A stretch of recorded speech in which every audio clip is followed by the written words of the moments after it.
رسول اللہ صلی اللہ علیہ وسلم اپنے اونٹ پر بیٹھے ہوئے تھے اور ایک شخص نے اس کی نکیل تھام رکھی تھی۔ آپ صلی اللہ علیہ وسلم نے پوچھا، آج یہ کون سا دن ہے؟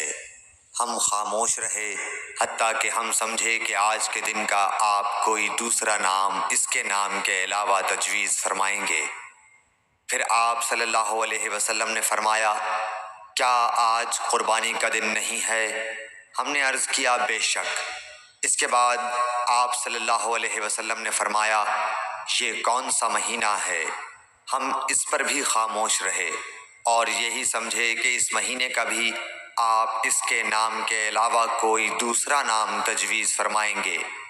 پھر آپ صلی اللہ علیہ وسلم نے فرمایا، کیا یہ ذو الحجہ کا مہینہ نہیں ہے؟ ہم نے عرض کیا، بے شک۔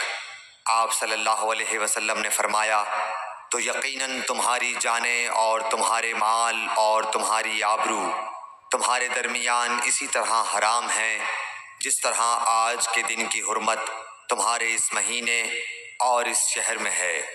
پس جو شخص حاضر ہے اسے چاہیے کہ غائب کو یہ بات پہنچا دے، کیونکہ ایسا ممکن ہے کہ جو شخص یہاں موجود ہے وہ ایسے شخص کو یہ خبر پہنچائے جو اس سے زیادہ یاد رکھنے والا ہو۔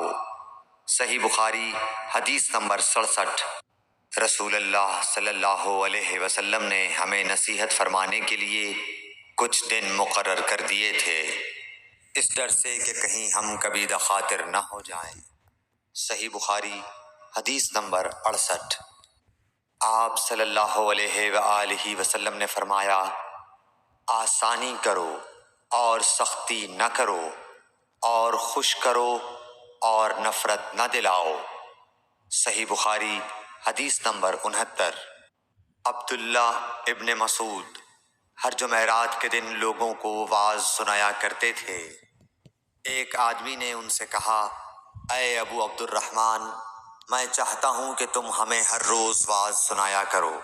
انہوں نے فرمایا، تو سن لو کہ مجھے اس امر سے کوئی چیز مانع ہے تو یہ کہ میں یہ بات پسند نہیں کرتا کہ کہیں تم تنگ نہ ہو جاؤ، اور میں وعظ میں تمہاری فرصت کا وقت تلاش کیا کرتا ہوں، جیسا کہ رسول اللہ صلی اللہ علیہ وسلم اس خیال سے کہ ہم کبھی دخاطر نہ ہو جائیں وعظ کے لیے ہمارے اوقات فرصت کا خیال رکھتے تھے۔